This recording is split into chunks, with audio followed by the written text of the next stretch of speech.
बिहार में एक बार फिर से सियासी हलचल तेज हो गई है।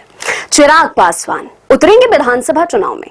सवाल ये है, कहां से लड़ेंगे चुनाव और क्या ये चाचा पारस की राजनीति का द एंड है?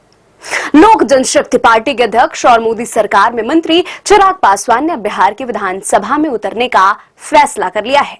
यह ऐलान सियासी गलियारों में भूचाल की तरह आया है, क्योंकि चिराग अब सिर्फ सांसद नहीं, मुख्यमंत्री पद की ओर पहला कदम बढ़ा चुके हैं। सबसे बड़ा सवाल यही है, किस सीट से लड़ेंगे चिराग पासवान चुनाव? खगड़िया, जमुई, हाजीपुर या कोई और ताकतवर सामान्य सीट?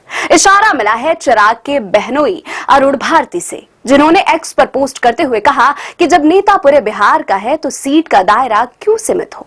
यानी चिराग किसी आरक्षित नहीं बल्कि सामान्य सीट से भी चुनाव लड़ सकते हैं।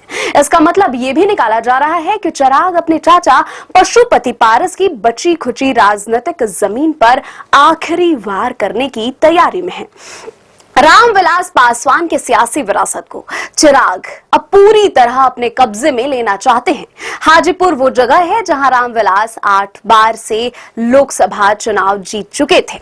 2019 में यही सीट उन्होंने चाचा पारस को दी थी, लेकिन 2024 में चिराग ने हाजीपुर से लड़कर पारस को किनारे कर दिया था।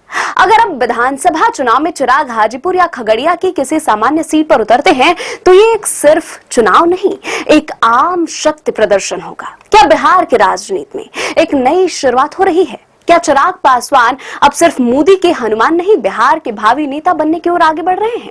जवाब मिलेगा चुनाव के मैदान में। चैनल को सब्सक्राइब करें, क्योंकि आगे की कहानी और भी दिलचस्प होने वाली है।